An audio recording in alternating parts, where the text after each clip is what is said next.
Так получилось, что сегодняшняя наша традиционная в этот сталинский Хэллоуин нескончаемая встреча, посвященная очередной годовщине этнической чистки ингушской 92-го года, неожиданно для нас всех составляется вот здесь.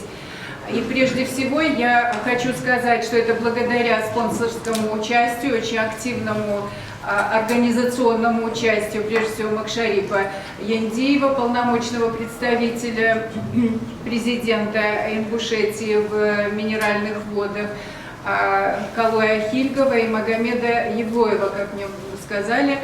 Мы вот вовремя можем почтить память о невинных жертв и еще раз поговорить о том, о чем мы должны с нашей неусыпной, не засыпающей, смею надеяться, не заснувшей памятью обязаны чтить и помнить всегда. Я думаю, что следующие, ну, во всяком случае, мы надеемся, что наша традиционная встреча, даже при благоприятном по чаяния исходе, вот вдруг вот, справедливость восторжествует, и на следующий год нам не надо будет печально говорить о том, что произошло в 92-м году. Тем не менее, мы будем всегда говорить об этом и о 44-м годе. Так вот, я хочу вам сказать, что музей истории ГУЛАГа, Государственный музей истории ГУЛАГа, он переехал с нашей любимой Петровки 38, он переехал за театр Красной Армии. Сейчас там стационарное, колоссальное, очень хорошее здание. И вчера было торжественное открытие, вот я была там, и мы будем участниками, мы будем по-прежнему, как говорят молодые люди, да, тусоваться по тем или иным событиям, выходу ли какого-то издания, по случаю вот этих вот двух дат, которые мы обязаны всегда помнить. В Москве ли мы находимся или на Гавайских островах. И в этой связи я хотела бы сказать следующее, прежде чем мы приступим к повестке дня. У нас находится специальный гость, я вот с большим удовольствием это хочу сказать, Берснак Газиков, он находится в командировке, такое счастливое стечение обстоятельств, он смог прийти к нам сегодня. Я думаю, что с вашего позволения он может занять президиум, Берснак, если позволишь. Ну и вот такой могучий синклит наших старейшин, которые ветеранов, которые всегда очень высоко держат вот эту планку и знамя памяти. А среди них, мне кажется, вот рядом с Берснаком и с президиуме должен сидеть Багаудин Горданов, если вы считаете это уместным. Багаудин, пожалуйста.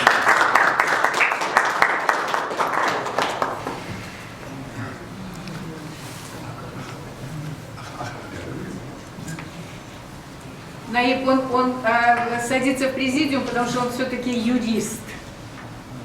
Я юрист. Рад быть. Юрист, да. Ну хорошо, поскольку мы сформировали то, что необходимо было, я хочу сказать следующее.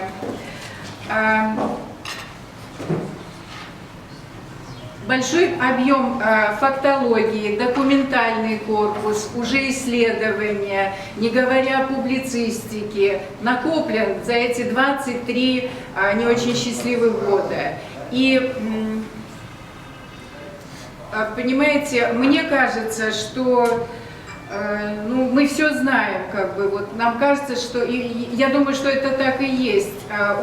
Каждый знает, конечно, объять необъятное невозможно, но так или иначе, родственниками, личной ли вот судьбой своих, значит, знакомых, мы все привязаны к этой трагедии, так или иначе, да, и все знают свой сюжет, свой доминирующий, возможно, вот какой-то мотив, что есть очень важно, потому что личная причастность и пропускание через себя, через свои мозги и сердце к этой не столь давней, в общем-то, истории по сравнению с 1944 годом, хотя это прямое следствие, это, кажется, все поняли, потому что как-то вот был период, когда это изолировано, значит, межнациональный конфликт, вот, и, так сказать, неожиданно откуда-то возникший. Нет, это вот, как я говорю, к сожалению, сегодня день Хэллоуина, оказывается, да, и вот этот вот сталинский Хэллоуин, не приходящий с 1944 года, он продолжается. И документы очень многие уже как-то в интернете висят, какие-то вот издания удалось вот выпустить худо-бедно, какие-то документы уже в ходу, очень много уже, так сказать, идет цитирований в тех или иных уже с последующих изданиях. Но мне кажется, сегодня целесообразнее говорить, и, наверное, нужно говорить о том, что я убеждена в этом, что 92-й год – это был исток сегодняшнего политического, социального, культурного, экономического и нравственного кризиса. Не 93-й год и расстрел тогдашнего Верховного Совета, а бойня в пригородном районе, когда даже едва новорожденная российская постсоветская демократия умерла в пригородном районе. Потому что потом начался вот этот катящийся клубок вот этих несчастий и событий, отношений к тем или иным событиям, который родился в пригородном районе 92-го года. И поэтому, с вашего позволения, чтобы потому что у нас не то чтобы большая программа, но, во всяком случае, предполагает обсуждение, дискуссию, я буду читать то, что это не совсем доклад, но это такие развернутые тезисы. Это попытка понять сегодняшнее кризисное состояние нашей страны, гражданами которой мы являемся. Смею надеяться, что это осмысленная попытка вот в событиях 92-го года. Я назвала свои размышления «Кровавые земли России», пригородный район Северной Осетии. Я объясню впоследствии, что это уже термин, исторический термин, он устоявшийся. Я хотела бы предварить свои размышления четырьмя такими не очень объемными, но мне кажется, в хронологии представляемыми цитатами официальными, государственных, так сказать, документов и деятелей, которые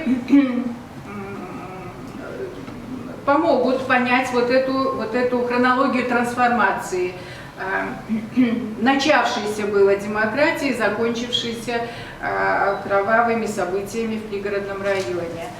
Из обращения Ельцина к командирам соединений, частей, офицерам и прапорщикам, старшинам и солдатам вооруженных сил и внутренних войск от 13 января 1991 года, когда Ельцин был выдающийся демократ.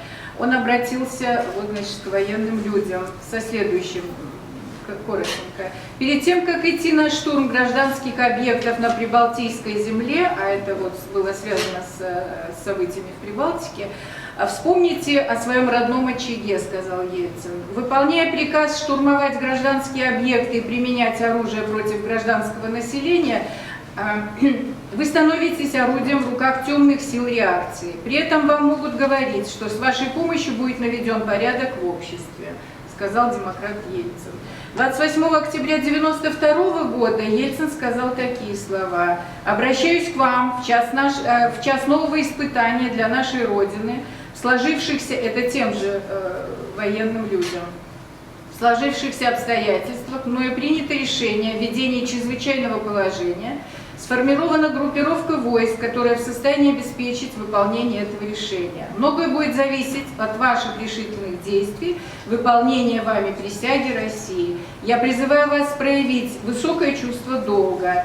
Ваши действия защищены, гарантируются законом и поддерживаются народом». Это самые страшные слова, которые он сказал, давшие карт-бланш на растерзание наших людей. Николай Оржанников, Макшарик, наверное, помнит, да, вот был такой очень порядочный русский человек, депутат Верховного Совета РСФСР, в ноябре 1992 года сразу же по событиям он сказал: «Если в Карабахе 2 года мы шли к самым зверским методам ведения войны, то здесь мы сразу начали с нижней ступени. Катастрофический вред от таких войн в том, что если кто-то где-то достиг низости, то следующий обязательно опустится ниже. Преступно и позорно, но здесь стали брать заложники, чего не было даже в Средневековье, самых беспомощных детей, стариков, женщин и больных из палат». И, наконец, некий такой академический, но в то же время, если учитывать, что этот человек был руководителем Госкомнадзора на тот период, слова профессора Тишкова, который на данный момент является директором Института антропологии и этнографии России, а в те годы страшные он возглавлял Миннац России. И вот в своей большой очень работе «Остино-Ингушский конфликт. Антропология этнической чистки» в 97 году он сказал следующее. Центр однозначно написал, вернее, эти слова, можно, цитируются уже много. Центр однозначно солидаризировался с одной из конфликтующих сторон и фактически дал санкцию и обеспечил материальные условия для вооруженных действий и массового насилия в отношении гражданского населения ингушской национальности. Чувство безнаказанности вселило и публичное президентское обращение, которое я вам зачитала выше. И поэтому я все больше склоняюсь к мнению, что финальная трагическая стадия конфликта оказалась возможной в условиях, когда высшее руководство России разменяло индульгенцию на этническую чистку, на возможность использовать ситуацию для решения восстановления власти над Чечней. К сожалению, Чечня всегда трагическим образом инфернально висела над ингушской судьбой. Это была вот такая, так сказать, прелюдия к следующему. Кровавые земли. Безусловно, все аналогии условны, все сравнения, и как и это сравнение трагической истории пригородного района и этнической чистки ингушей с историей европейских территорий и народов середины прошлого века. Кровавые земли – это земли, обогренные кровью, очень просто, кровью людей. И кровавыми землями Bloodlands Тимоти Снайдер, автор книги «Кровавые земли. Европа между Гитлером и Сталиным». Это очень известная книга, написана в 2010 году. Называют территорию от центральной площади до Западной России. Это так у него сказано, потому что Западная Россия сейчас как таковая не существует, включая Украину, Белоруссию, Прибалтику, в период сотрудничества национал-социализма и сталинизма с 1933 по 1938 год. Совместной германо-советской оккупации Польши с 1939 по 1941 год, немецко-советской войны с 1941-1945 года. То есть вот эти территории, да, пережившие вот эти этапы страшного времени. Это время характеризовалось таким массовым насилием, какого не было в этом районе за всю историю. Жертвами были прежде всего евреи, белорусы, украинцы, поляки, русские и прибалтийские народности. То есть люди, которые издавна жили на территории этих земель.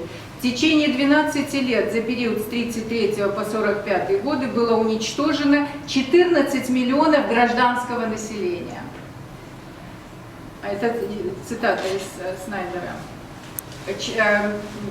Никто из 14 миллионов человек, о которых идет речь, не был солдатом, и большинство из них составляли женщины, дети и старики.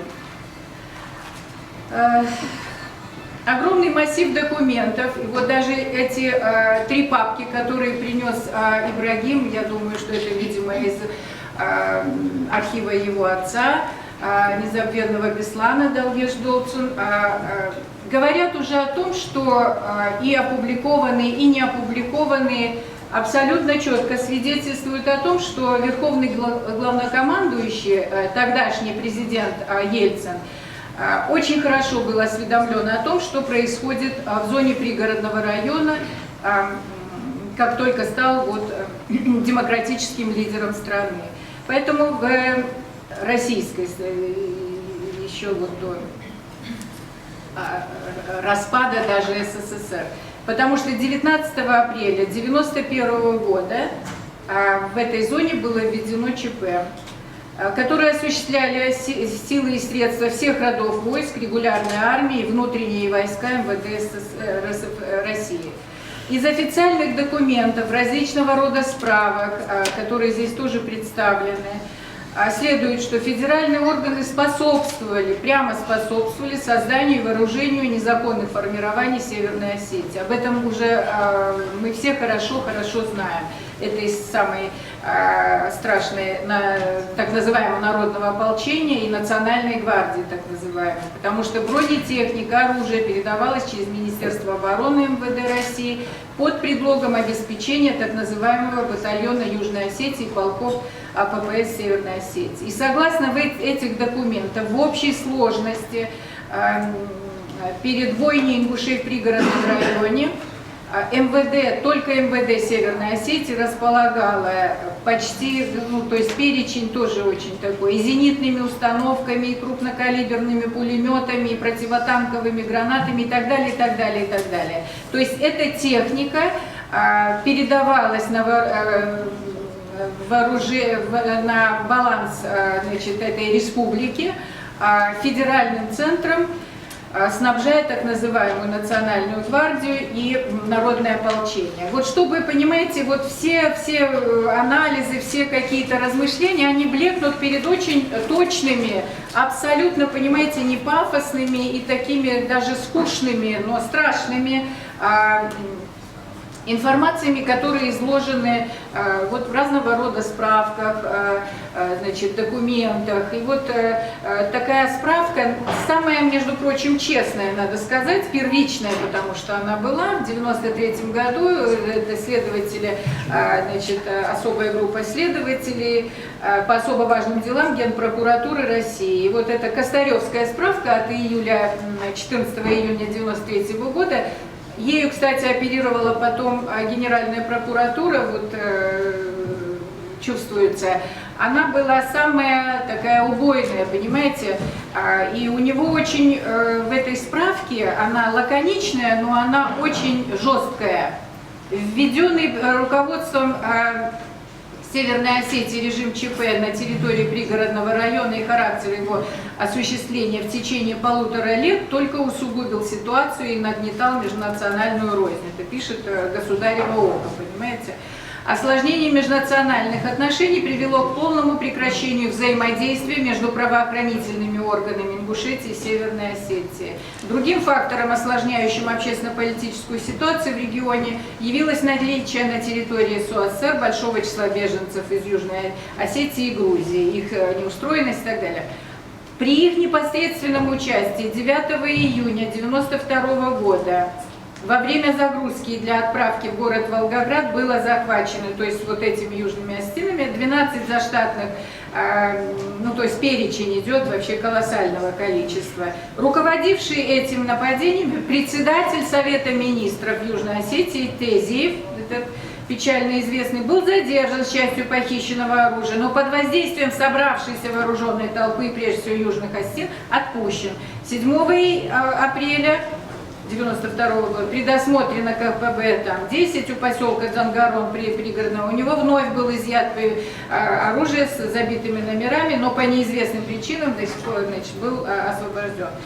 По данным военной контрразведки, только в течение года на территории СУАСР было похищено 12 артиллерийских самоходных установок, одно БРДМ, одна пушка БМП, 307 автоматов, 788 пистолетов, это только похищенные, понимаете, не переданные, а похищенные еще, 15 пулеметов, 93 карабина СКС, большое количество боеприпасов. В середине 91 года в Северной Осетии начался процесс, это пишет значит, прокурор Генеральной прокуратуры, процесс создания вооруженных формирований Республиканской гвардии народного ополчения, значит, начался в Северной Осетии. В ноябре этого же года прокуратура МВД Республики перед Верховным Советом Осетии был поставлен вопрос о распуске этих вооруженных формирований как неконституционных. Однако на очередной сессии Верховного Совета 15 ноября 1991 года, за год до трагедии, в Конституцию Северной Осетии было внесено дополнение в статье 92 пункте 24 о создании республиканских сил самообороны, в том числе Республиканской гвардии, как составной части Национальной гвардии РСФСР. Очень подробно он, значит, все это описывает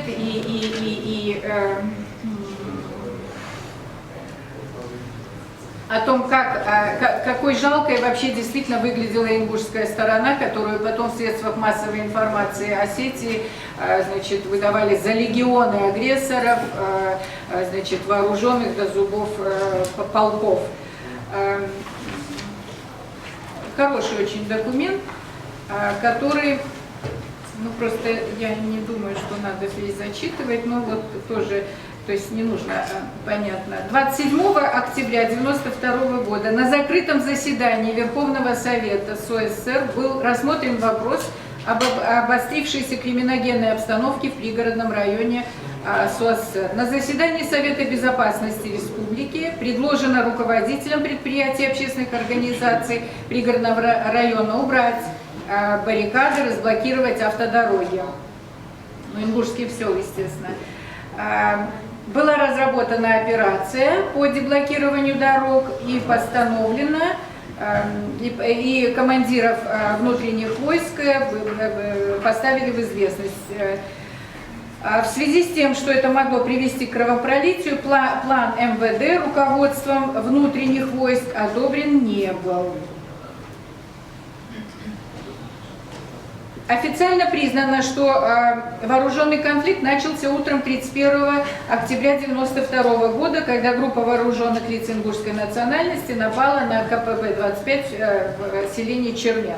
Вместе с тем у следствия имеются материалы, свидетельствующие о том, что в ночь на 31 октября обстрелу были подвергнуты ингушские кварталы сел Камбелеевка, Октябрьская пригородного района.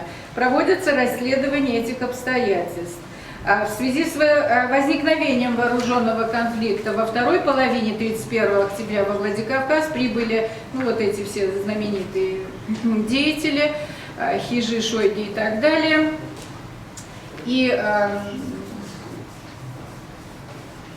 вся эта картина, понимаете, такого печального вот, подвода к расправе над ингушами. Хижа и Шойгу дали письменные указания на выдачу МВД СССР и внутренним войскам Российской Федерации значительного количества боеприпасов. Ну и так далее. Вывод. Следует отметить, что характер и способы, подробно он эти боевые действия описывает, и итог справки. Следует отметить, что характер и способы осуществления режима ЧП в начальный период вооруженного конфликта не отвечали целям и задачам, для достижения которых он предназначался.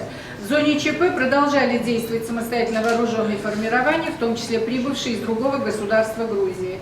Задействованные объединительные силы Министерства обороны Российской Федерации и МВД Российской Федерации не разделили противоборствующие стороны, не обеспечили ликвидацию или локализацию вооруженных формирований, не разоружили их, не была решена задача по обеспечению жизнедеятельности и безопасности населения района, освобождения от заложников. То есть он очень корректный, очень, так сказать, не прямо пишет, но все понятно. Несвоевременный ввод войск способствовал увеличению жертв среди гражданского населения и в ряде случаев при прямом попустительстве объединенных вооруженных сил МВД России, МВД СОС СССР вооруженными формированиями осуществлялось насилие над гражданами, грабежи, мародерство, поджоги, взрывы домов, незаконное заселение и оставление беженцами домов и квартир. Старший следователь по особо важным делам Генеральной прокуратуры, старший советник юстиции В.Е. Костарев. Самое интересное, что очень подробно и очень объемно работу провела через год, значит, Генеральная прокуратура, и выводы, то есть противоречия как бы в каждом пункте самой себе. Вывод к которому пришла, значит, установлено, что в действиях вышеназванных лиц отсутствует состав какого-либо преступления. Даже не получено данных о наличии единого центра, организовавшего массовые беспорядки на территории Республики Северная Осетия и руководившего отдельными преступными группами и лицами, совершавшими самостоятельные преступления. На основании изложенного, руководствуясь пунктом 2 статьи 5 и статьи 209 УПК Российской Федерации, постановил, то есть генеральный уголовное дело номер 18/992-642-92 производством прекратить за отсутствием деяний состава преступления. Помощник генерального прокурора Российской Федерации, государственный советник юстиции 3-го класса Г.Т. Чуглазов. Значит, абсолютно, понимаете, все ясно, потому что это только отдельные документы, их много, их прошло много, они проанализированы, но, к сожалению, никаких политических решений по проблеме нет до сих пор. Мы знаем хорошо, да, что итогом вот этих совместных выдающихся боевых действий Федеральной армии и местных осетинских боевиков по вытеснению этнических ингушей из зоны пригородного района Владикавказа с 31 даже с 30 по 4 ноября 1992 года явилась гибель именно в эту неделю, только в эту неделю, потому что жертвы потом и в работах немножко это путает, как-то наслаивается. Я говорю только вот об этой страшной неделе. Явилась гибель 474 человек, которые были убиты в собственных домах, подвалах, заранее подготовленных фильтропунктах. Ранено было за эту неделю 500 человек. Незаконному лишению свободы в качестве заложников подверглось более 800 ингушей. Судьба 200 мужчин, женщин и детей до сих пор неизвестна. Они, так сказать, пропали без вести. Вот эта графа с тех пор роковым образом преследует нас. Полностью уничтожено 13 из 16 сел пригородного района, где компактно проживали ингуши. Разграблению и разрушению подверглось 3200 домовладений. Понимаете, это самые первые, а неправильные цифры. От 65 до 75 тысяч, потому что буквально в последние годы своего правления Аушев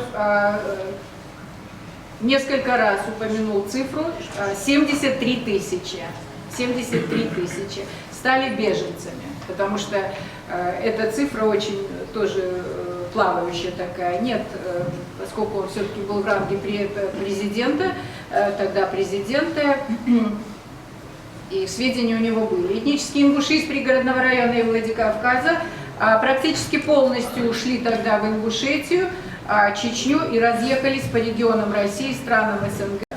Военно-полицейская операция Федерального центра в лице Министерства обороны, МВД, ФСК тогдашнего, Миннаца, Совета безопасности, санкций Верховного Главнокомандующего с тех пор политкорректно называется Остино-Ингушским конфликтом, но фактически является точкой отсчета нового этапа реанимированной сталинской репрессированной политики депортации ингушей с 1992 года, части ингушей, да, вот, пригородных ингушей, потому что с тех пор мы, так сказать, разделенный народ. Я это доказывала в своих работах, потому что если в 1944 году репрессировали весь наш народ, и мы все были равны в этой катастрофе, то в 1992 году повторной депортации подверглись и изгои ингуши пригородного района. Чеченцы с 1994 года в этих разных, так сказать, 94-99 году депортация вот этого постсоветского периода. Это не конфликт ни в коем случае межнациональный, и я очень прошу на это обращать внимание, потому что даже в работах не только исследователей, государственных мужей, наших земляков, понимаете, неправильно пишется это не межнациональный конфликт, нет, это этно-геополитический конфликт, решение которого в регионе в самом в принципе невозможно, потому что политическая воля руководства нашей страны и возрождение, к сожалению, имперской державности, начавшееся в многострадальном пригородном районе, пока не дают, к сожалению, шанса на восстановление попранных прав тех народов России, которые, согласно еще, к сожалению, имперско-сталинской политической логике, навечно зачислены в нелояльные. Это, к сожалению, вот та политическая логика. Страшной осенью 1992 года тогдашний федеральный центр пытался силовым образом решить проблему мятежной Чечни, будучи абсолютно уверенным, это все документы свидетельствуют об этом, понимаете, и самое первое решение Совета Безопасности вот, 28 октября 1992 года, где за подписью Скокова, Чечня прямо стоит там, уверенный в том, что Дудаев вяжется в боевые действия в пригородном районе. А руководство и народ Осетии, в свою очередь, будучи уверенными в силовой и политической поддержке Москвы, получили карт-бланш на физическую расправу над ингушскими мужчинами, женщинами и детьми, тотальный захват, аннексию ингушских этнических сел, имущество, материальных ценностей и так далее, став с тех пор заложниками по существу аморальной и фашистской политики в отношении одного из автохтонных российских народов Северного Кавказа. Великолепно об этом сказала Ирина Александровна Дементьева, о том, как Юденфрай в новейший, так сказать, демократический период сменилась на Ингушенфрай. У нее есть великолепная статья, помимо «Войны и мира пригородного района», «Ингушская трагедия», где она об этом говорит, о том, что вот попытка вот этого, так сказать, державного реванша, она очень-очень губительна для страны, и как в воду глядела, в общем-то. Это написано было еще в 90-е годы.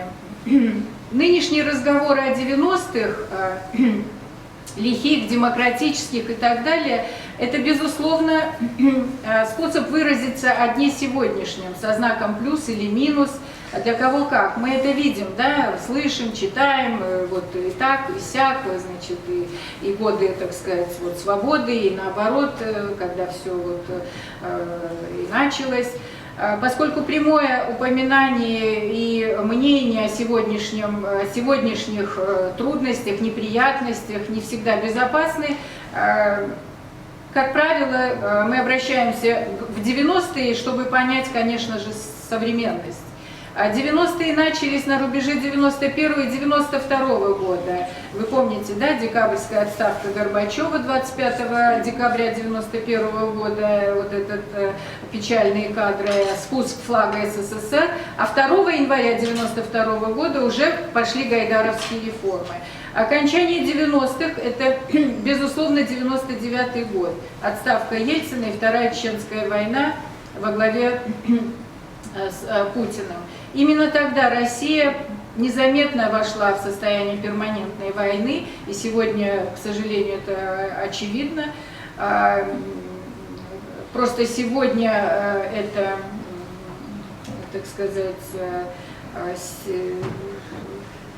такие экспедиционные, да, гибридные, сетевые войны, перетекающие плавно одна в другую. Это мнение специалистов. Мы же читаем, да, всякие военных экспертов, значит, аналитику. Я не одна, наверное, читаю это. И есть такой философ Немцев, который часто в интернете пишет именно о военной проблематике, и у него есть хороший материал, я рекомендую вам почитать «Состояние войны». Цитирую: «Состояние войны означает, что необходимость ведения и развития военной операции становится важнейшим приоритетом внутренней и внешней политики. Общественные процессы рассматриваются как аспекты военной мобилизации. Ключевыми публичными фигурами становятся те, кто может обеспечить эту мобилизацию общественных ресурсов. Оформляется универсальный вектор, ориентирующий общественные дискуссии так, что любое из них можно свести на пользу или во вред военной кампании. Либо польза, либо вред. Либо ты за, либо ты против. Да? Крым наш, Крым не наш. Жизнь переустраивается так, чтобы представить максимальные возможности нашим. Осетинам ли, да, федералам, зеленым ли человечкам, военно-космическим силам и так далее. Убивать. Возможность нашим убивать. Цитата вот из статьи Немцева «Состояние войны». Кто хочет, может найти очень легко в интернете. Я сказала уже о том, что принято считать во многих работах, это, кстати, как правых, так и левых, вот сегодняшних наших современников, размышляющих о 90-х и о современности, что именно с расстрела Ельциным в октябре 93 года Верховного Совета страна свернула, я цитирую сейчас, значит, историка Захарова, редактор журнала «Неприкосновенный запас», так называется, о политике и культуре. Это интернетный журнал. Страна незаметно свернула, пишет Захаров, с тропинки с табличкой к демократии на дорожку, в конце которой поджидал подполковник Путин. Мы убеждены, что нынешний режим, цитата на этом и закончилась, я думаю, что нынешний вот такой режим войны отнюдь не дитя 93 года, а именно дитя октября 92 года. Всенародно избранные парламенты, безусловно, ни при каких обстоятельствах и условиях нельзя уничтожать прицельным огнем, как это случилось в нашей стране. Но нельзя и граждан собственной страны, исторически как бы неправильно, как это видится некоторым деятелям верховной власти государства, проживающих в определенной геополитической зоне, делать беженцами, изгоями и убивать с прицельным огнем. Для одних россиянцев, термин, да, помните, это 90-е годы открыли очень могучие перспективы и возможности, статусные, финансовые. Для других, в частности для наших бедных земляков пригородного района, была открыта эпоха разрушения, войны, демократии, разрушения свободы, демократии и развития, и была порушена вера в развитие страны. Ингушский народ раньше других, говоря языком науки, вошел в безысходное состояние резистанция. Есть такой термин, да, как синдром разрушающей агрессивности, тщетности, социального бессилия и так далее. Термин, которым оперируют вот социальные психологи, историки оперируют. Провал постсоветского проекта, приведший к нынешней, вот, к сожалению, такой нравственной деградации, случился на самой заре этой самой демократии в России, именно в пригородном районе Северной Осетии, санкционированного убийства и рассеяния по свету граждан страны ингушской национальности. На них первых изгоев демократического, в кавычках, переустройства России, к другим гражданам это пришло позже, лучше бы не приходило, мы никому не желаем зла, лежит неизгладимый отпечаток унизительного выживания, разочарования и посттравматического синдрома. Современная наука уже очень, значит, красиво, величиво говорит о том, что переживают люди, пережившие этот посттравматический синдром не один раз, потому что не мне вам говорить, вы хорошо знаете, что те ингуши, которые из пригородного прибежали в Грозный, это туча моих родственников, стали изгоями, снова попали под бомбежки в Грозном, да, где они спасались, буквально вот через 2 года. То есть резистанция и посттравматический синдром нашим народом пережит не один раз. Перестройка 85-91 годов подготовила в лице многих представителей всех национальностей, в том числе и ингушей, людей, которые, как пишет, например, нынешний лауреат Нобелевской премии Светлана Алексеевич, были преступно романтичные, либо беспечно романтичные, инфантильно бездумные, как Юрий Афанасьев покойный, значит, их называл. Они способствовали принятию многих прекрасных и даже прекраснодушных законов, которые обратились в прах и потерю надежд именно в кровавых событиях 1992 года в пригородном районе Северной Осетии. Ничего и не могло состояться, потому что вся советская власть, вся советская реальность до 1991 года представляла, ну и сейчас даже, сталинизм. Теперь вот я хочу привести очень такую хорошую цитату, подтверждающую это, Юрия Афанасьева. Причем сталинизм не как отвлеченное схоластическое понятие или абстрактный знак из прошлого, но сталинизм со всеми его социокультурными основными составляющими, как способ жизнеустройства всего общества и государства, как система властвования в данном способе жизнеустройства. И самое главное, как ментальный фундамент и становой хребет этого жизнеустройства и системы властвования. А конкретное содержание ментального основания российского жизнеустройства – это русский традиционализм во всем его разнообразии, во всех его способах проявления, главный и основной из которых – имперская идея господства, или, иначе говоря, идеократический имперский проект установления мирового порядка в форме безраздельного господства России везде, где только возможно, а в идеале во всем мире. Он написал это задолго до сирийских событий, задолго. Попытка разрушения, цитата закончена, попытка разрушения этого сталинского и имперского проекта трагически закончилась, повторяю, реваншем в маленькой победоносной войне в пригородном районе Северной Осетии осень 1992 года. К сожалению, там демократия померла. Подлинная катастрофа распада СССР заключается именно в том, что он, даже распавшись, сохранился в своей, как пишет тот же Афанасьев, непорочной цивилизационной девственности, сохранился самовластной, агрессивной имперской Россией, но теперь уже не сверхдержавой, а в виде синдрома былого величия. Цитата закончена. Ельцин и компания в 1991 году развал страны назвали либерально-демократической революцией. Как большевики в 1917 году, это Комарилья в один присест хотела привести страну к якобы демократии и рынку, на самом деле перераспределив достояние страны, ее богатство и власть в пользу престижных олигархов, силовиков и их обслуги.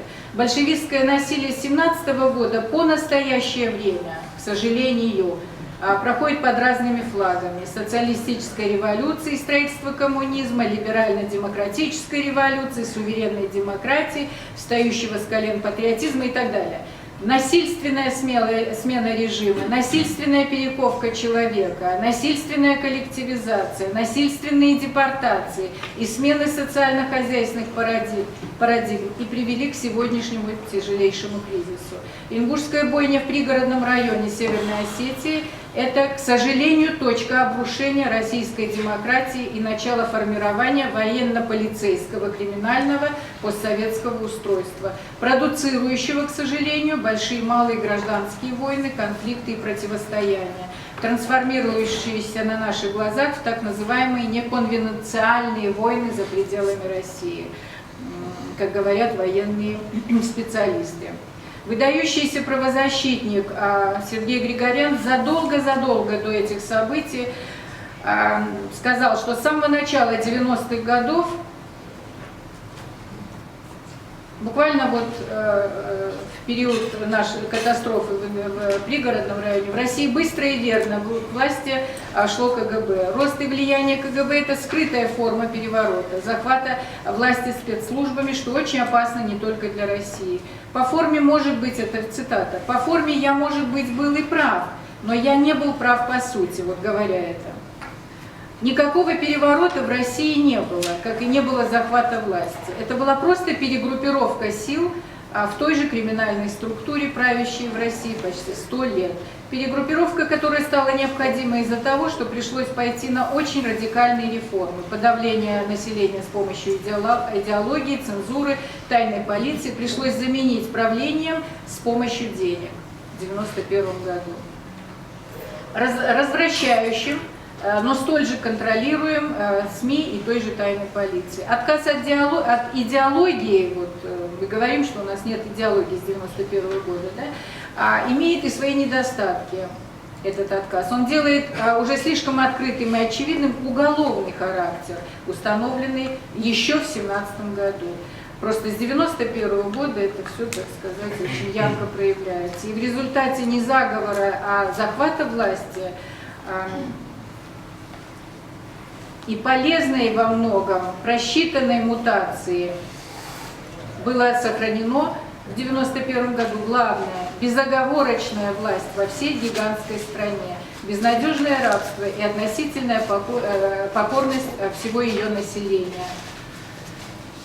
А главное – упрочен основной завет российской власти с ноября 1917 года «все позволено». Цитата закончена.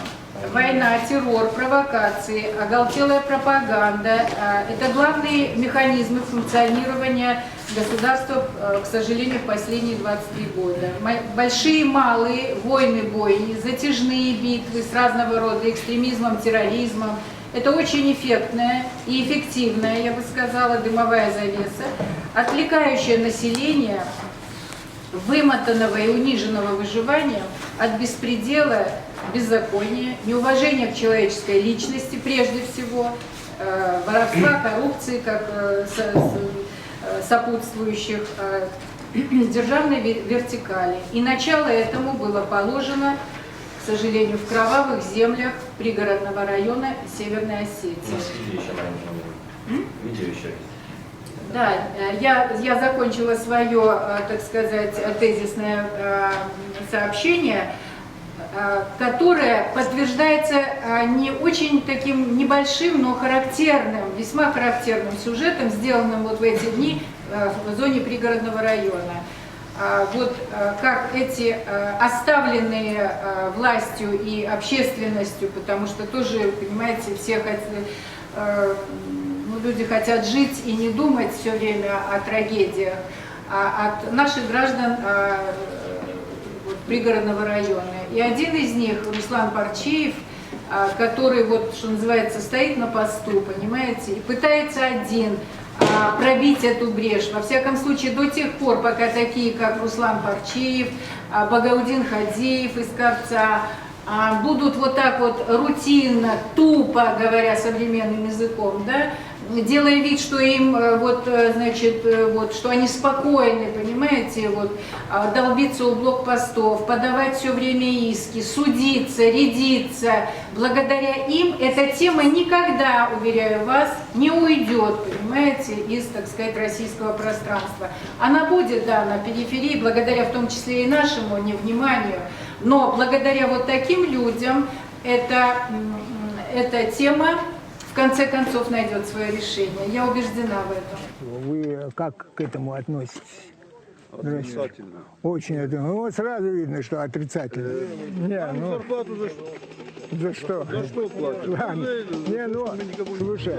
Правозащитника Руслана Парчиева не пустили в бывшее ингушское село близ Владикавказа. Это зона вроде бы потухшего осетино-ингушского конфликта, бушевавшего в начале 90-х. Тогда погибло около 1500 человек, и еще десятки тысяч стали беженцами. Бои в прошлом, но ингуши считают, что у них отняли родную землю. Парчиев помогает людям возвращать и землю, и дома. Вот эти два села, которые находятся за вот этим шлагбаумом, объявились водозаборной зоной. И туда не пускают. Ну, не пускают, как вы сами могли убедиться, вот именно тех, кто там проживал, а именно жителей ингушей. Ингуши были большинством населения этого района Северной Осетии. Сейчас больше осетин. Сам конфликт уже давно не на улицах, а в судах. Людям предлагают компенсацию за потерянное жилье при условии, что они не будут возвращаться. Но беженцы хотят и деньги получить, и землю вернуть. Мечта, ну, человек, видно, уже не рассчитывает долго прожить, чтобы здесь скончаться. Ну вот, как получится, не знаем. Здесь уже давно не стреляют друг в друга. В селе Карца ингуши вновь живут рядом с осетинами. Но и для одних, и для других ничто не забыто и никто не забыт. У меня убили двоюродного брата.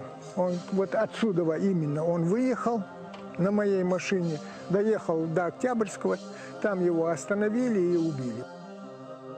Правозащитник повез нас на небольшое кладбище, где похоронены погибшие в столкновениях ингуши. Оно как символ пропасти между двумя народами, которая никуда не делась. Каждый дом здесь имеет свою военную историю, и каждый может рассказать о своей личной войне. Я на кладбище боюсь идти, кладбище. Понял? Вот когда наш Пасха бывает, тогда милиция приезжает, там милиция стоит. Человек 8 охраняет тебе, чтобы тебя не убили там. И те, кто боятся возвращаться, и те, кому просто некуда возвращаться, уже 2 десятилетия ютятся в лагере для беженцев в Ингушетии. Туча небо кроет. Давай. Туча небо кроет, солнце не блестит, ветер в поле воет. Давай. Дождик моросит. Раньше их жалели как жертв конфликта. Теперь они кажутся неудачниками, не сумевшими обустроиться в этой жизни. И снова их выгоняют уже из этих трущоб. Реальность в том, что люди могут стать беженцами дважды. Они объявили голодовку. Руслан Парчиев, кажется, их единственный союзник. Когда мы выселялись, да, вот участок отца в отцовском доме 14 душ детей, как бы, да, вот нас было. Я по счету 10-й ребенок в семье, как бы. Все обратно в один двор вернуться не могут. Нам показывают бывшую зону конфликта, не опасаясь неприятностей. Такое невозможно представить себе ни в Абхазии, ни в Южной Осетии, ни в Карабахе. Но все-таки конфликт не урегулирован. Кого-то не пускают, чей-то дом занят другими людьми, а многим просто уже не хочется возвращаться. Для Руслана Парчиева Владикавказ – родной город, но себя он в нем уже не видит. Я, конечно, сюда приезжаю, в мечети бываю, мне нравится здесь бывать, у меня тут друзья, я здесь, значит, общаюсь, но все равно вот это вот присутствует. Порвано, а потом соединено вновь, но уже, безусловно, качество не то. Конфликт не решен, пока есть целый народ, считающий себя побежденным. В ближайшей перспективе все останется как сейчас. Зарастающие руины и разделенные села. Но, как это всегда и было на Кавказе, при жизни следующих поколений война может повториться вновь. Ходатайствует, потому что он грамотный такой человек. Это бывший спортсмен, кстати, такой, очень красивый парень был. Я даже вот по фотографиям видна вот это его внутренняя вот такая катастрофа, но он держится. А ключевые слова, которые были там сказаны, да, неудачники. Это неудачники. Вот, исходя из вот этой научной социологии, психологии, да, это люди фрустрации, да, вот такого апатии, значит, декаданса такого внутреннего, абсолютного вот неверия. И только такие люди, как Хадиев тоже есть такой очень доброход. Руслан Парчиев, понимаете, они как дают какую-то надежду. Ну, теперь я думаю, что есть желающие высказаться, что-то сказать. прояснить, пояснить, дополнить совершенно естественно. Форма такая. Наши ряды пополнились вот по экранам. Я вижу, к нам присоединился постоянный представитель Ислам Цичуев. Наверное, что-то хочет сказать, может быть, захочет сказать. Поприветствуем его. Это ингушская власть в Москве.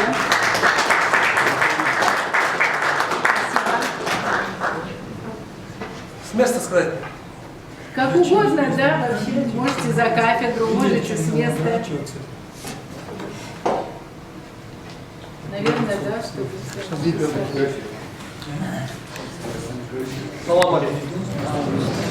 Хотел поприветствовать всех. Хотел поблагодарить, что пригласили на это мероприятие. Сегодня с утра общался с главой республики, и он лично просил передавать солмошу всем, поблагодарить за такое мероприятие, поблагодарить Ингушский мемориал, Магаз Таймс, молодежную общественную организацию СИМО, которая уделяет столько времени. Хотел бы, чтобы в следующем году это же мероприятие у нас проходило в стенах Моспредства, так что ждем вас, наши двери открыты.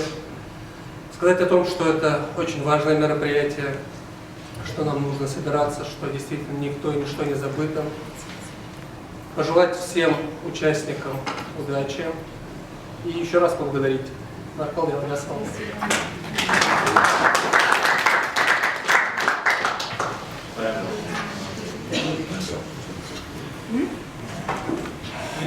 Да, конечно.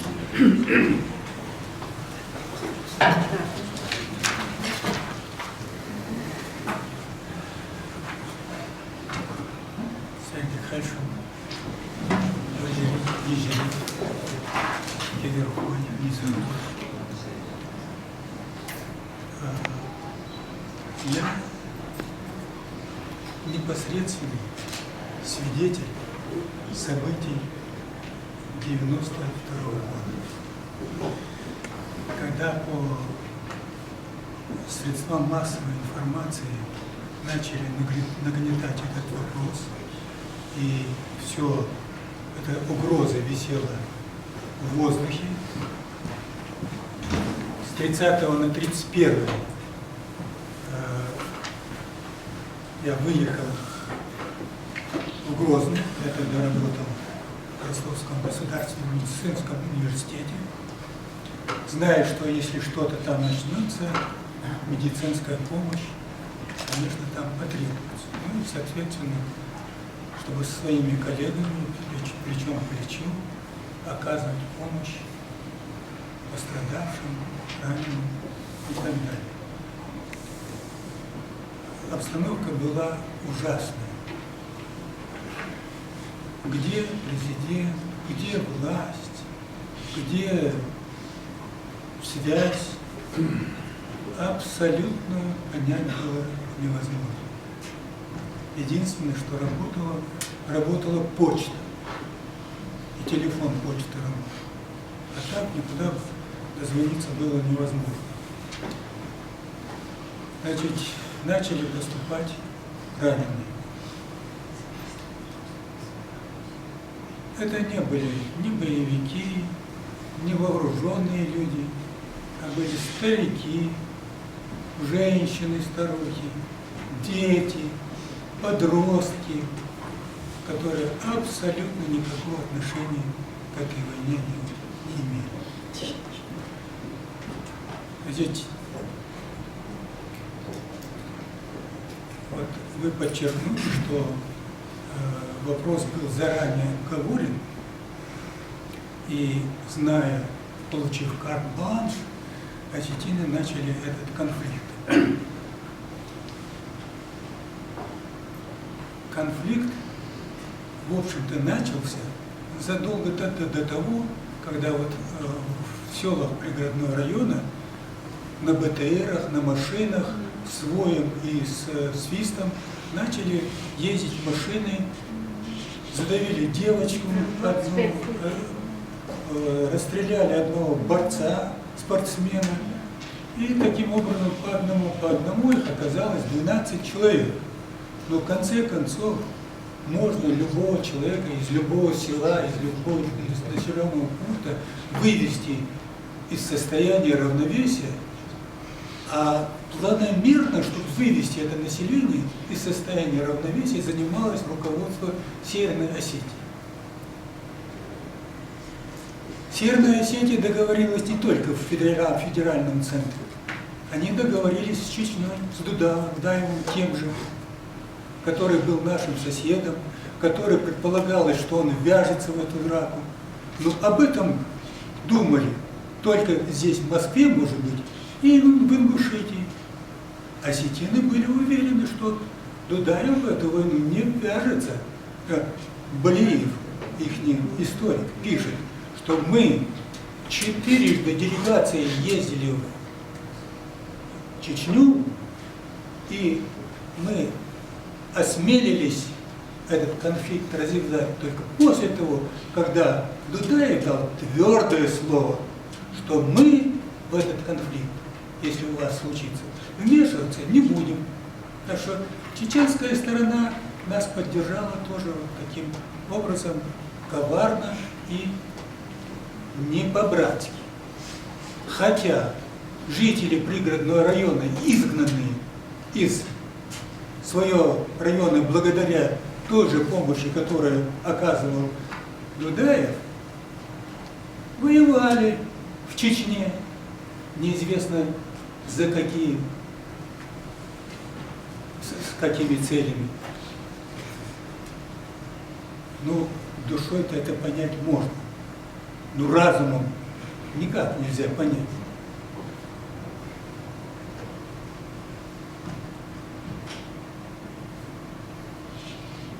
Приехали врачи из МЧС.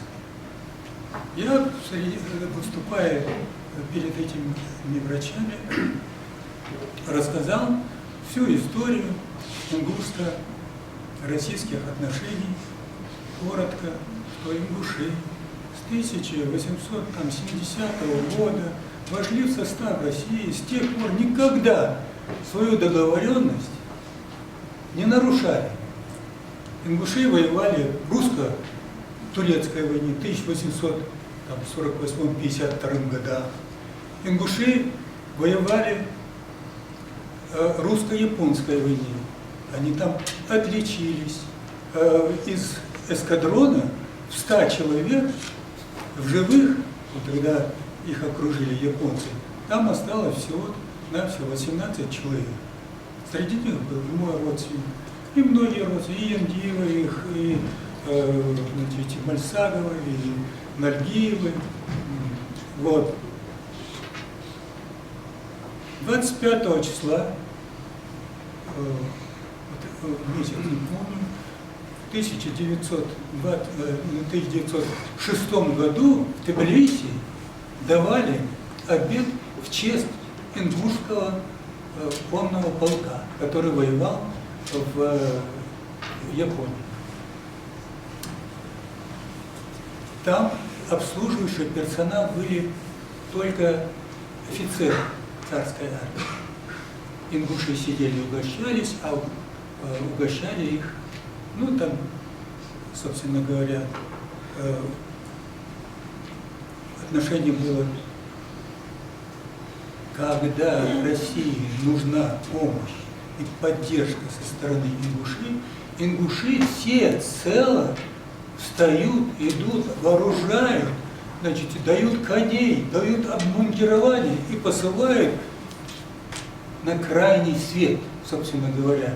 Если по тем временам, когда же не было ни самолетов, ни транспорта и так далее, то надо было пешком все преодолеть.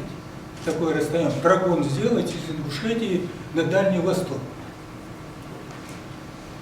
Когда стал вопрос в этой русско-японской войне о необходимости совершения диверсионных актов против военных японцев, потопить там баржи, флот, мосты взрывать, И обратился генерал, главнокомандующий войском, сказал, кто согласится вот идти на разведку и совершить вот это задание, завершить. Ингушский полк согласился. Был там Гудиев, Гудан Гудиев, он возглавлял группу разведчиков. Вот, Нальгиев как раз командовал сотней, Альберт, который впоследствии стал не генерал-майором, а генерал-лейтенантом. Почему-то всегда говорят генерал-майор. Нет, он был генерал-лейтенантом. Хорошо, у него последний приказ, указ от царя было ему присвоено звание генерал-лейтенанта. Военному атташе в Иран отправили. Теперь, значит, война в 2014 году. Те, кто воевал на Дальнем Востоке, все приняли участие в этой войне, и кроме того был сделан набор определенный, и успехи эти описываются, они известны всем. Значит, ингуши приняли самое активное участие в этой войне. Собственно говоря, из всей деморализованной русской армии боеспособной-то осталась вот эта полная Кавказская дивизия. К особенности ингушей.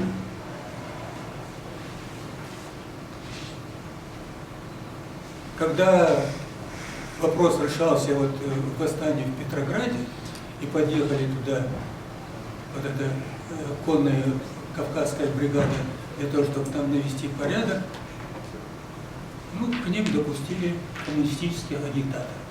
Сказали, что вам землю, заводы, фабрики и так далее и тому подобное. А наше дело это внутреннее российское дело, мы здесь вот сами разберемся и так далее. Вы не вмешиваетесь. Но если вмешались, был бы порядок. А не вмешались, получился бардак, собственно говоря. Потому что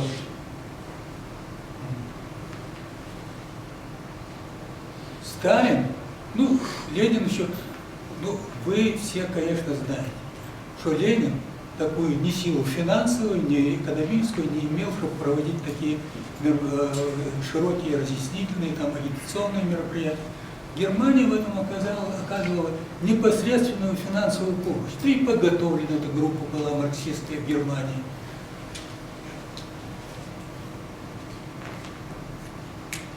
Сталин в то время был на Кавказе. Сталин, можно сказать, вор с дороги, большой дороги. Убивал, грабил, значит, обучаясь в Тифлисской духовной семинарии, он был отчислен за неуспеваемость. Но здесь, в коммунистической вот этой, он почувствовал себя более, так сказать, подходящим. Ну и когда он получил силу, ну, всем известно, что он имеет непосредственное отношение к осетинам. Он начал планомерно проводить работу для того, чтобы оказывать помощь осетинам и, значит, бороться против соседей осетин. Он пишет, что Лискинский район надо передать осетинам, а кабардинцы без Лискинского района обойдутся. А спрашивать и не надо, никуда они не денутся. Это он пишет Орджоникидзе.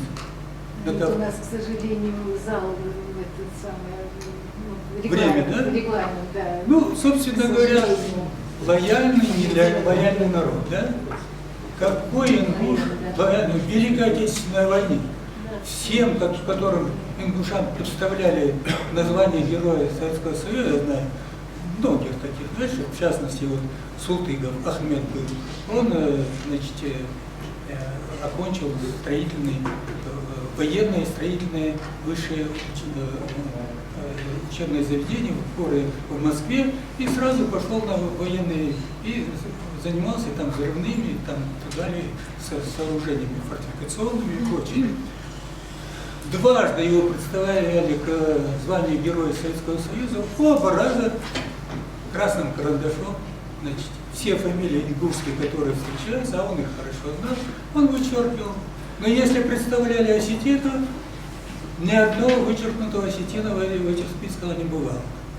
И получилось, что у осетин, героев Советского Союза, больше, чем даже у русского народа. Ну и, собственно говоря,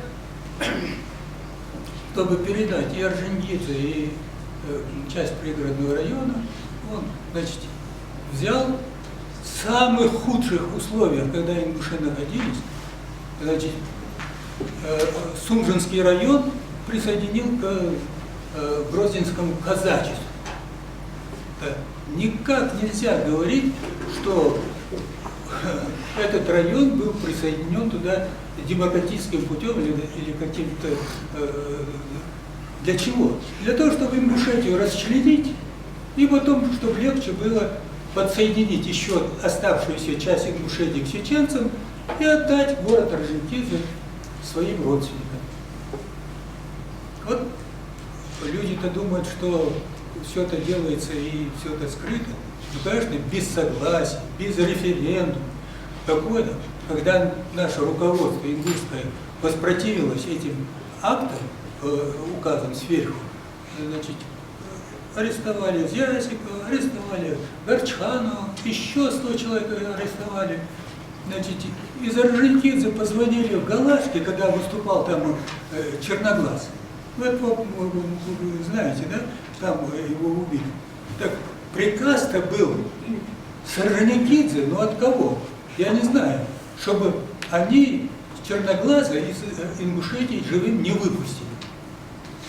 А вот это нужно было. И 3 группы были организованы, но никто из этих 3 групп, непосредственно принимавшие участие по убийству Орджоникидзе, то есть этого Черноглаза, не были осуждены.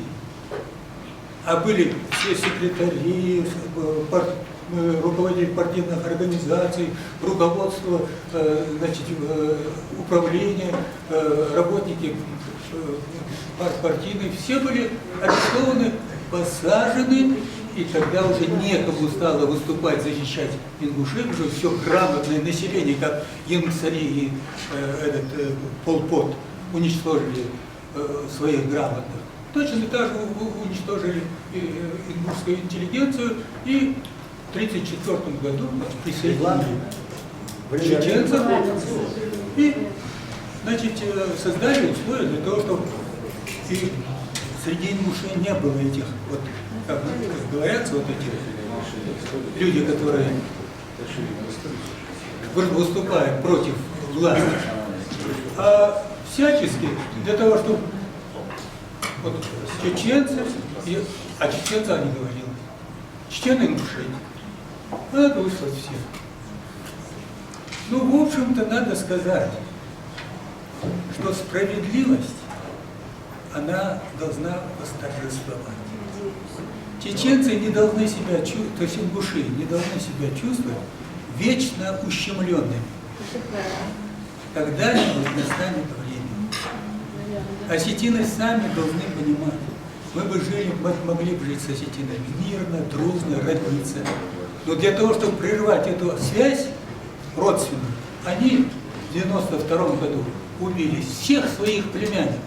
Мой коллега, ректор института Адырхаев, стоял у дверей подвала, и возмущающихся студентов, которые они интернировали в этих подвалах, сам по ним стрелял. Вот вам, пожалуйста. Убитых, Горчханова сын был там убит и похоронен. Значит, убитых ингушей, осетин, выбрасывали на свиноферму, и их там, значит, свиньи растаскивали. Один из таких, Тимурзиев Тухан, его сын.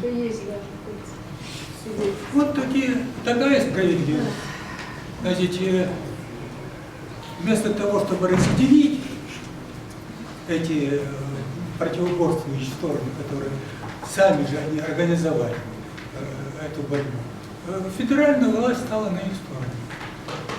Ельцин не совсем так сказал, как вы прочитали. Он сказал, любые ваши действия будут оправданы.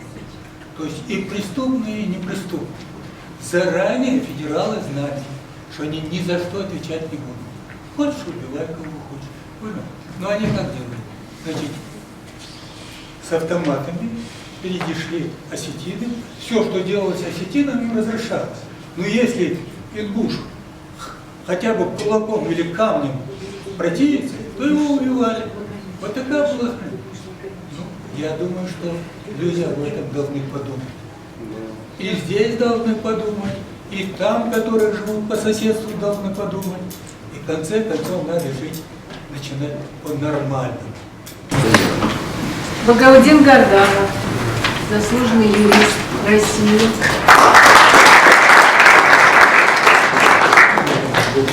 Я хотел бы, короче, сказать сразу вот с чего начать. Меня, как юриста, прежде всего интересует начало конфликта, его течение и, так сказать, выводы по этому конфликту. Поэтому я хотел бы сказать, вот многие путают, когда начинают говорить о причинах возникновения так называемого ингушского конфликта. Одни внутри ингушского общества.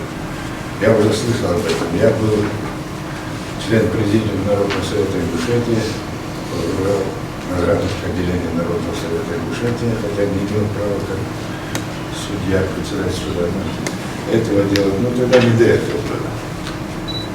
Хотя, к сожалению, это говорю, я слышал не один раз от некоторых наших, так называемых, считающих себя деятелями ингушского общества, что возникновение этого конфликта прежде всего повинен Народный совет Ингушетии. Я хочу сказать вот что. Длинной долиник, если как называется, длинной долиник, да? Накануне, буквально накануне этого конфликта, так называемого, выступал Бекбулат Богатырев. Это вот было после того, когда последнего девочку там убили. Ага. И вот он там, я там присутствовал, он там говорил, Аллай, что делаешь сатов. Вам лихар вышаришь сатов. Он сказал, самолить тадили, он за сатовый. Не портите то, что мы пытаемся сделать. Я думаю, понятно, о чем я говорю, да? Будет ли Народный совет Ингушетии, который фактически руководителем был как раз Бекбулат Богатырев, развивать или действовать фактически, какие-то действия предпринимать, если он так накануне этих событий говорит, обращаясь к ингушскому народу. Ну, Бог с ним, ладно, это пусть будет так. Но есть у меня факты другие, кто своими действиями, своими необдуманными высказываниями не призывал, а так сказать, подталкивал к этому. Ну, сейчас об этом говорить не буду. Начало этого конфликта. Правильно подчеркнул докладчик о том, что вовсе не 31 октября глубокой ночью это началось. Это началось на сутки, можно сказать, раньше. Вот там работал в одном из ближайших сел к городу, работал судьей Томов. Такой был. Посетовал. Вот он сам живой человек, я с ним много лет вместе работал, вместе так были. Я знаю этого человека. В этой ситуации, ну, конечно, мне нечего сказать, неправда. Он говорит, что его дом начали обстрелять буквально ночью со стороны, через речку, там я не местный там житель, я не знаю этого точно, я житель Ростов, поэтому я не знаю, как Кобылеевка, что ли, называется, или как это? Волны, да? Вот через волны, говорит, начали обстреливать из пушки. Так что, если собрать по крупицам, мы всегда найдем правду. Но больше всего меня интересует другое, как юриста. И как ингуша возмущает. И как юриста тоже возмущает.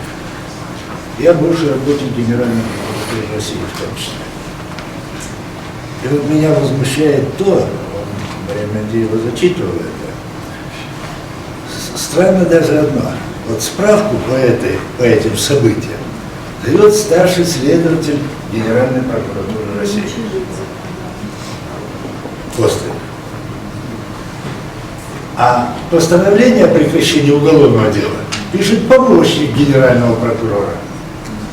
Поверьте, так не делается. Вернее, так делается, когда надо делать так. Поэтому, видимо, так и сделано. И глубоко меня возмущает, как юриста, еще тот факт, что человек перечисляет, вот такой фолиант, он перечисляет все преступления, которые были совершены тогда. И в конце делает, а я тут ни при чем, и никто ни при чем. Нет состава преступления. Тысячи человек погибли, сотни человек без вести пропали, 14 или 13 человек, подчеркнул я, спрашиваю, 14, подвергнуты, так сказать, разрушению полностью, материальный ущерб миллионами, если не миллиардами причинен, и нет состава преступления. Ну, не надо быть юристом, тем более юристом 7 пядей во лбу, чтобы понять, что это чепуха натуральная. Этот заказ добросовестно был выполнен.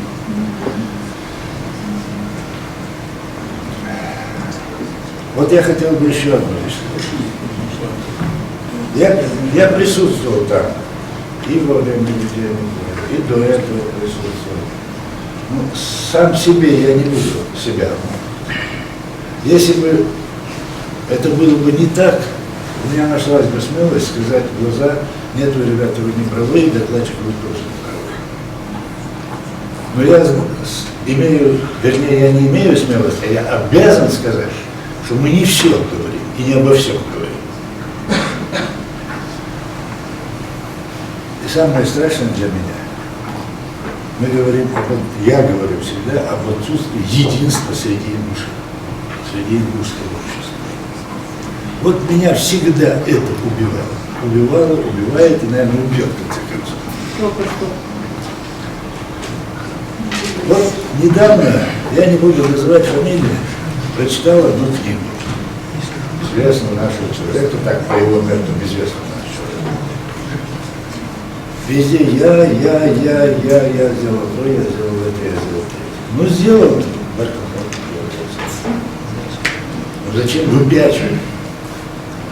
Начинает, если партию не исходят, депутаты от партии не исходят, допустим, да, начинает Бекбулата Богатырева крыть, на чем свет стоит.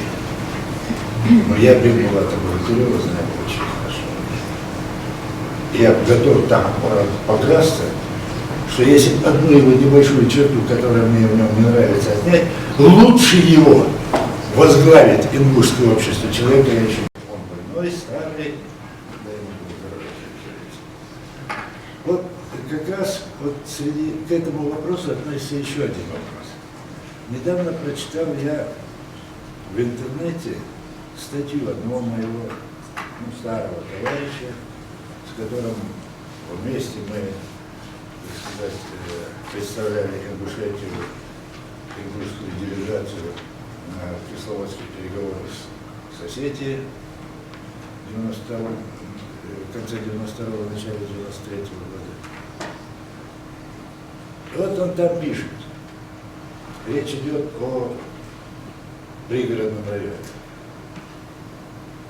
что, дескать, пригородный район нам был дан, у нас был взят взамен 3 районов, которые нам дали.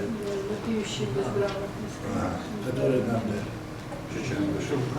Которые нам главный со Ставропольского края. Я пишу, не выдержал. Я пишу в ответ такую же статью в интернете. Так замен или нет? Так называлась статья. И я пишу, что вот эти 3 района, о которых, если я долго говорю, я сейчас заканчиваю. 3 района, о которых я сейчас говорю, это Наурский, Широкоской и Каргалинский район. Потом Каргалинский с Широкоским слили, осталось 2 района. Они действительно были переданы в восстановленные члены Ингушетии. из Грозненской области, поскольку они из Ставропольского края в Грозненскую область в свое время передали. Я говорю, читайте постановление ЦК о восстановлении республики, и вы узнаете, что эти районы были оставлены на Чечне-Ингушетии для того, чтобы Чечню, чеченцев, ингушей в горы поменьше пустить, чтобы мы дома у русских, у других, которые заселили вместо наши дома, чтобы мы не отбирали эти дома у них. Там было прямо написано, что в этих районах можно, там большое земелье, можно создать колхозы, совхозы, перерабатывающие промышленность и так далее. Я говорю, чеченцы, не надо сейчас чеченцев винить ни в чем. Мы сами виноваты. Они заселили эти районы. А кто нам запрещал их заселять? Нет, мы будем у себя, я вот у себя в селе буду за метр драться насмерть, а вот туда не пойду, хотя там не гектар. Вот такая наша логика. Никто в этом не виноват, кроме нас самих. Кроме того, эту же фразу, вернее, вывод повторяет известный ученый наш, тоже не буду, просто не хочу называть его. Известный ученый наш повторяет эту же фразу в своем выступлении по интернету, что замен пригородного района чеченцам и ингушам, вернее, были оставлены 3 района из Ставропольского края. Я ему пишу, ну ладно, тот вот не ученый, ты-то ученый, ты что делаешь? Заказ. Ты что делаешь? Значит, заказ выполняем. А я говорю, ты что делаешь? Молчат. Ученые Я вот открыто написал. Молчи. Так вот, давайте, друзья, прежде чем говорить о таких проблемах, серьезных проблемах, имеющих для нашего народа чрезвычайно важное значение, давайте, прежде чем рот раскрыть, думайте, что я хочу сказать, что я скажу, как меня поймут, и правильно ли это будет в свете тех или иных, как сказать, обстоятельств дела. Я прошу молодежь, которая здесь присутствует, не берите с нас пример в этих вопросах. Будьте между собой сплоченнее, будьте более едины. И никогда не теряйте бодрости. Все будет, как мне говорил один известный персонаж, хоккей.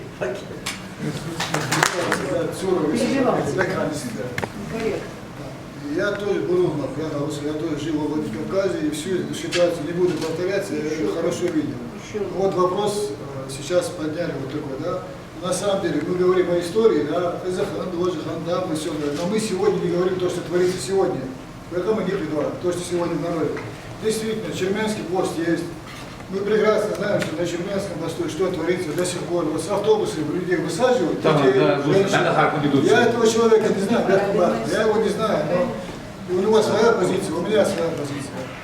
В Терке, вот длинная долина, там похоронен мой отец, участник войны. Судья Ушсыч, наверное, он тоже участник войны. Сегодня мы в год раз можем туда пойти, на могилу наших отцов, да, в сопровождении 10-15 остинских милиционеров. У нас есть руководство сегодня, у нас есть парламент, мы знаем, какой у нас парламент, насколько его народ избирает. Правду мы не говорим сегодня. Мы сегодня не хотим говорить правду. Это общая ситуация кризиса. Почему парламент сегодня ничего не говорит? Почему правительство ничего не говорит? У нас есть Миннац, да, есть у нас такой? Почему Миннац сегодня ничего не говорит? Почему мы сегодня не ставим вопрос, который нужно поставить, чтобы решить этот вопрос с Финами? Мы же не призываем воевать, мы не призываем сегодня отнимать пригородный район. Это должно быть все в юридическом русле, да, вопрос. Но сегодня есть вопрос жизненный, бытовой. Зачем нам 100 лет? Хорошо, историю мы знаем, но надо сегодня говорить о реальности. Надо сегодня говорить о том, что нам нужно делать. А не то, что вот хорошо мы историю вспоминаем, а надо говорить о том, И я говорю, опять же я говорю, сегодня люди не могут пойти на могилы своих отцов. Беззаконие, конечно. Да. Надо сегодня об этом говорить. И надо сегодня простые люди, такие как я не приглашенный организатор, но сегодня простые люди не могут ничего сделать. У нас для этого есть все органы, созданные в республике. И сегодня должны в первую очередь эти органы, которые получают зарплату, которые сидят в креслах, которые сидят в красивых костюмах, они должны сегодня работать. Да. А то, что мы собрались там, историю там, Нет, это тоже Я просто немножко эмоционально говорю. Если мы не соберемся, если другие не Нет, соберутся. это очень хорошо. Я вот сам, это абсолютно я в правильно. интернете случайно видел, я сюда пришел, мне никто об этом не говорил. Сюда, Дымов, вот я рассказал организаторам, большое спасибо. Наболевшие проблемы есть, там вы обсуждать, где это решить. Очень хорошо, что вы сегодня организовали, что вы собрались, вот тут известные люди. Мы да, очень образованные хотим, люди, чтобы, да. конечно, да, Я вообще почему право говорю, и закон вообще превалируют. Это в первую очередь моя личная боль, потому что я с 92-го года с Владикавказа изгнан, я сегодня не могу прийти на могилу отца и вот Вот в это год и раз есть главное, под да. Остинскими автоматчиками, да. Вера Вот человека, Петухов, да, в Шевелев, закон и право. Сегодня да. надо говорить в первую очередь, опять же, я говорю не так, что вспоминать. Сегодня, если мы можем какое-то обращение, я согласен первым подписаться, давайте какое-то обращение к руководству республики. Почему сегодня эти вопросы не решаются? Навряд ли мы Руководство можем, республики занято деньгами. навряд ли, это не совсем вот... Председатель парламента нулевой, вы что, нулевой. А Он ничего не решит. Баркинкоев, вы не правы. Я прав, я знаю. Это не то собрание, где вот так некорректно вы должны Извините, говорить. пожалуйста. Понимаете, это не то. Тогда будем Мы, историю да. возвращаться к своей. Историю вообще всегда полезно возвращаться, понимаете? Ну, историю мы Грамотно делаем. возвращаться. Но дело в том, что мы даже не хотим читать то, что есть. Все вот это вот здесь изложено. Кто не знает своего Все вот здесь прошлого, изложено, не понимаете? имеет будущего. Другое дело, что мы не хотим квалифицированно, или не можем, или не хотим, или такие обстоятельства, квалифицированно, юридически, абсолютно на всех основаниях российского и международного права, рутинно, занудливо, каждодневно, без надежды, как вот этот Парчиев, да, а он в итоге победит, и мы все построимся за ним, потому что вот такие несколько человек, они все равно пробьют. Но мы им не помогаем, мы же здесь. Мы находимся в центре, там, где принимаются политические решения. Здесь в лучших вузах Москвы учатся юристы, экономисты и прочие политологи и социологи. Господа, это вот московских людей большая вина, понимаете? Московских людей большая вина, потому что они не читают законы, которыми можно оперировать, они ждут установок и решения сверху. Сверху решают большие глобальные задачи. Да. В первую очередь наши юристы должны... Наши юристы, понимаете, наши экономисты, наше все. А наше все, понимаете, значит, ну, тоже по-своему, но на более, так сказать, высоком потребительском уровне решают Вы не собственные знаете, задачи. мы говорили или нет, вы не знаете. Значит, чтобы вы знали, к сведению, во всех международных инстанциях, ООН, Европарламенте, Бундестаге лежит эта тема, понимаете? Она лежит. А более 50 тысяч ингушей, чтобы вы знали, живет в странах ЕС, да, и дальше по миру, но в ЕС большая часть, да, уже выросли юристы, уже выросли, так сказать, спецы. Но вот инертность некая имеет место и за пределами любимой Родины. Поэтому, значит, понимаете, не то чтобы некорректно, это непродуктивно, значит, вот так говорить, вот туда показывать. Что сделал я? Может быть, вы и мы все, понимаете, как раз мало знаем историю. Может быть, мы вообще не знаем, что надо делать, исходя из истории. А вот исходя из истории, понимаете, надо сконцентрироваться на интеллектуальной составляющей. Очень сильно надо сконцентрироваться и своим интеллектом, понимаете, а не ожидая указивок и каких-то, понимаете, грантов, где вот кто что даст, проявлять инициативу, да, вот так вот. Я не думаю, что Парчиеву кто-то дает гонорары. Я просто убеждена в этом, понимаете? Я знаю немножечко контекст, так сказать. Я знаю его родных людей, как они живут. Он ничего не ждет, у него нет зубов, как вы увидели, да? Он вовремя пломбы не может поставить. Он на своем месте делает то, что он, как мужчина, как ингуш, как человек, как личность, считает нужным делать. Можно два слова добавить? Вы правильно все говорите, мы это понимаем. Извиняюсь, но опять же... Указаний провести найти какой-то, вспомнить чего-то сделать.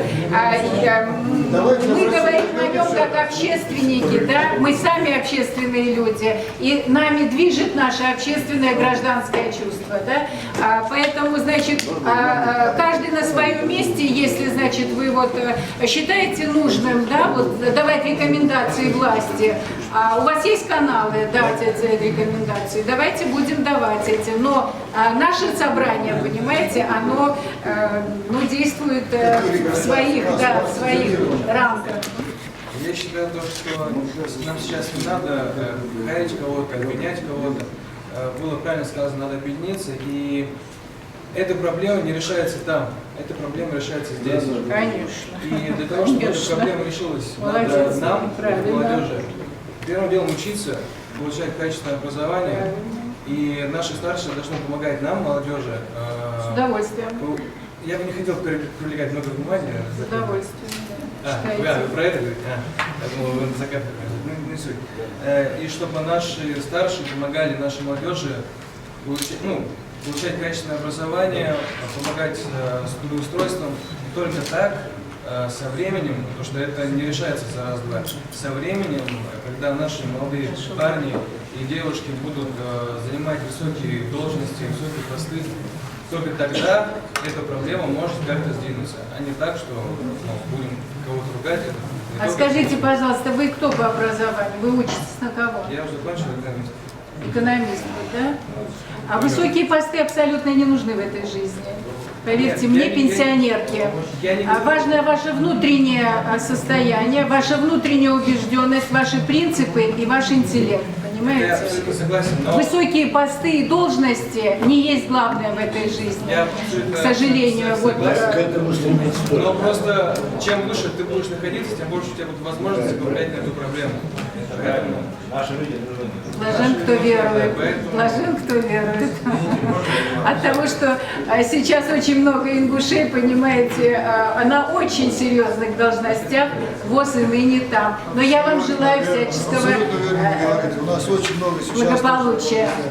Еще, да, конечно, полномочный представитель. Только коротко, Макшерик, я тебя очень прошу, как своего. Несколько острых тем. И несколько раз Марьям намекнула, так сказать, пока не четко выражена всю эту мысль, что то, что произошло в октябре 1992 года, явилось прологом к тому, что наше общество от попыток демократизации страны перешло в другую систему управления, что 1992 год явился концом начала краткой истории демократии в России. Там она умерла. Значит, учитывая тот фактор, что в 1992 году принималось решение направить эти войска, которые на Чечню, правительство свалить режим Дудаева, вот, и для этого готовилось это примерно 6 дивизий российской армии для того, чтобы пройти через Чечню, чеченской границы, что и было сделано, но с огромным трудом Дудаеву и Гайдару удалось разъединить, и война, чеченская война, которая должна была начаться в 1992 году, она была переведена в 1994 год.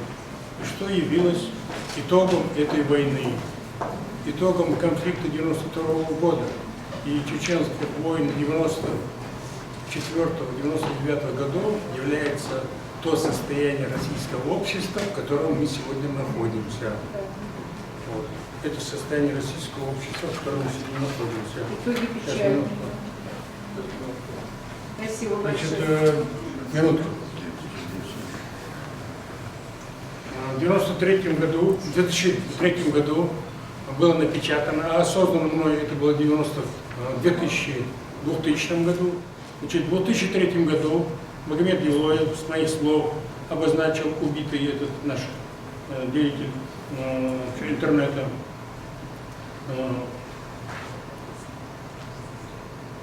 Я попросил дописать его, значит, к одному материалу небольшой абзац. Представители спецслужб пришли к власти надолго, если не навсегда. В России будет столько демократии, сколько захотят спецслужбы.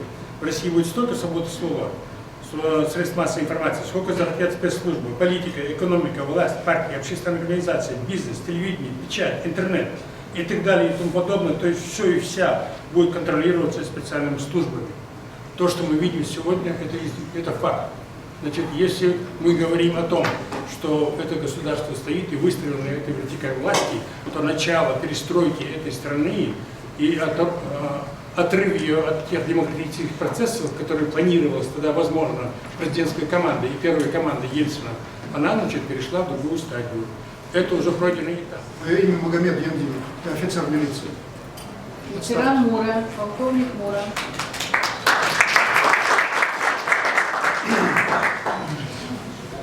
Если вы обратили внимание, у нас праздников, если не считать религиозных, как таковых в народе нет. Зато у нас вот этих печальных событий, если мы собираемся и что-то отмечаем, это обязательно печальная дата. Почему я об этом говорю? Почему я с этого начал? Потому что, к сожалению, мое обращение сейчас к вам, честное слово, просто радостно видеть молодежь здесь, именно молодежь. Но ее утомлять нельзя. Потому что я не обращаюсь сейчас к старшему поколению, моему поколению.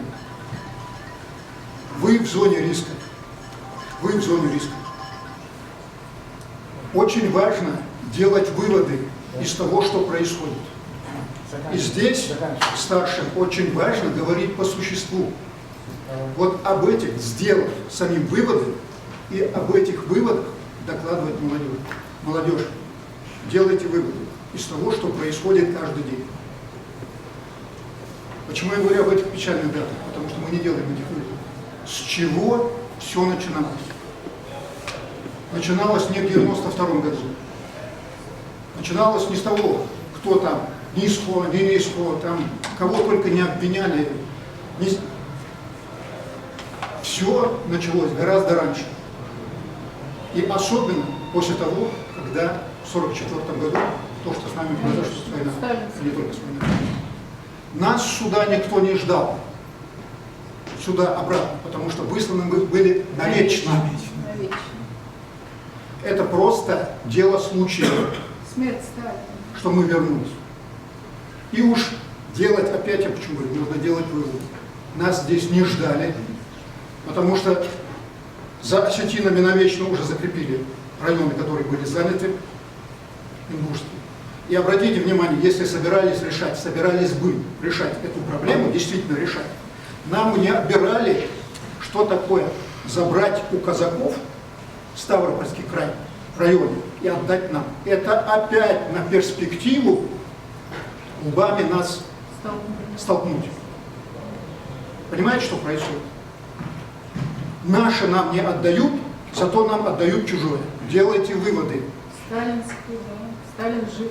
Дальше. Что происходит дальше? 92-й год. Вот эта проблема, вот эта трагедия. С чего она началась? Очень важно знать, что происходило на самом деле. На самом деле, что происходило. Началось с того, что был принят закон о реабилитации, который предусматривал в том числе не только политическую, территориальную реабилитацию. То есть нам должны были вернуть пригородный район. Вот с этого момента Осетия поняла, чего она лишается и сколько. И вот здесь заработали мощнейшие рычаги вот этого лобби осетинского. А лобби у них такое, что нам с вами не снилось. Мы, извините за выражение, рядом не валялись. И вот лобби заработало в полную силу. Здесь очень важно разделить, как президент говорит, мух отделить от котлет. То есть, в чем заинтересован был федеральный центр и в чем заинтересована была Осетия. То есть цели республиканские и цели федеральные. Осетинам категорически их цель не отдать. Хотя принят закон, я еще раз говорю, закон принят, федеральный закон, который предусматривает возврат территории. У федералов другая задача. Вы помните, 92-й год Чечня объявила о том, что она выходит из состава России. Федеральному центру нужно на законных основаниях туда въехать на танках и там прилететь на самолетах боевых и так далее.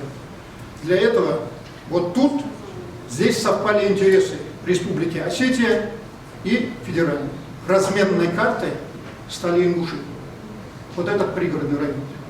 Вот почему осетины никогда, еще раз повторяю, никогда не пошли бы на то, если бы они не были уверены абсолютно, не прозонировали почву предварительно по Чеченской республике.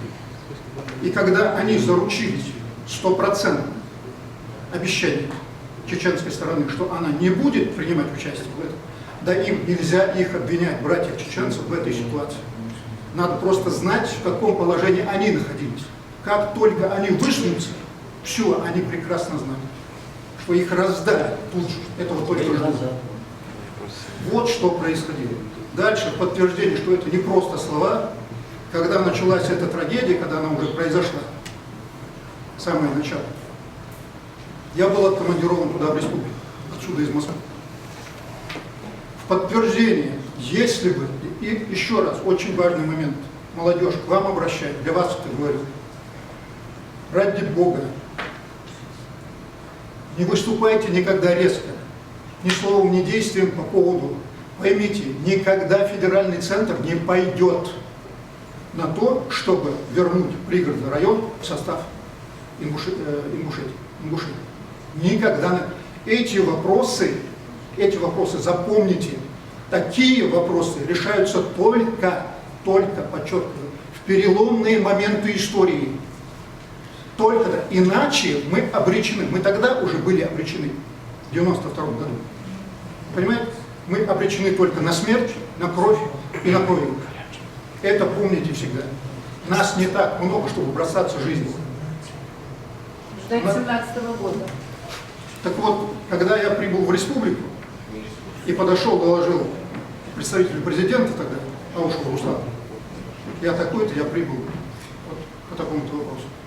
Он меня ходил, да, Махмуд, Хадупа, вот сюда, Катиеву Баширу. Кто такой Катиев Башир? Вы знаете, тогда было не ФСБ, а ФСК. В каком плачевном состоянии? Еще не было республики. Границы не определены, правительства нет, ничего нет, одна милиция работает. Все, больше ничего нет. И кровь льется, черт знает, что происходит.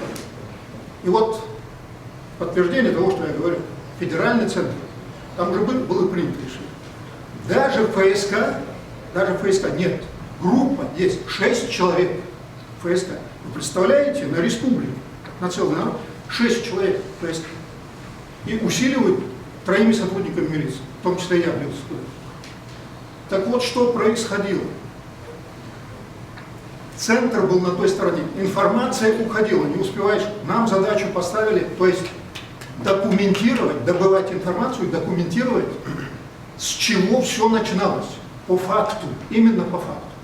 Как завозилось стрелковое оружие в горы Осетии и пряталось там до часа Х, до наступления часа Х. Как готовились будущие концлагеря и где они должны были быть. Шла полным ходом, я говорю, до еще ингуши знать еще ничего не знали. Одна часть, тем, кому команда дана была провоцировать ингушей, они великолепно справлялись с этой задачей. Другая готовила будущую кровь. Чем эту кровь делать? Чем побеждать? А договоренность уже была. Вот задача у нас стояла, Катиев Башир, руководитель вот этой самой группы, ФСК, он нам поставил вот эту вот задачу. Сразу сказал, за многое нам бы, вот, хотя бы самое главное, как документально, остальное все. И началось. И не надо думать, что одни только осетины, плохие люди. Вы даже не представляете, сколько с нашей стороны было плохих людей тогда. Я уже не говорю о тех, которые отдавали тут же информацию осетинам, ту, которую мы добывали с величайшим трудом.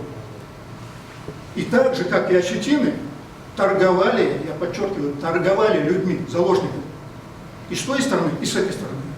Мы как легавые собаки, как псы по дворам по ночам носились, получив информацию, что осетин или осетинка там в чем-то ингушском дворе.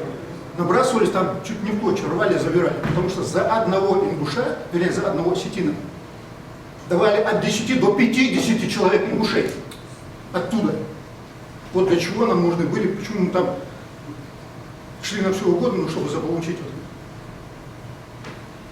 Там все было готово. Варварство какое. Мы были обречены изначально. Вот почему я сейчас это говорю. Вы должны это все знать. Вы поняли, да, красную нить, о чем я говорю? Свидетельство очевидца. Что мы должны делать? На перспективу, во всяком случае ближайшую, нам ничего не светит. Нам нужно сохраняться. Нам не нужно по вот бестолковейшим делам уходить в тюрьмы. Нам не нужно, вы понимаете, убивать друг друга. Нам не нужно там распыляться, рассеиваться. За вами будущее. Народа за вами. Религиозные конфликты. Набирайтесь образования, набирайтесь ума. Занимайте, работая в постпредстве в 2009-2010 году, одна из должностей, которую я занимал вот после МАРЕ, начальник отдела социальной политики. 934 студента в 46 вузах московских. Это было в том числе мое тоже. Так вот, что радовало, это вот, ну, действительно, вот со свойственной молодежи энергией бросались, хватались за все это, направлять только нужно было. Особенно, что радовало, у нас стали появляться такие, которые стали учиться, обратите внимание, в военно-космических академиях, на капитанов дальнего плавания. То есть, понимаете, ну, это не считая там всего остального. Уже вот на это мы, даже, глупо говоря, замахнулись, чем мы хуже других, почему мы не можем это делать. Вот здесь нам нужно наращивать силы. Вот здесь.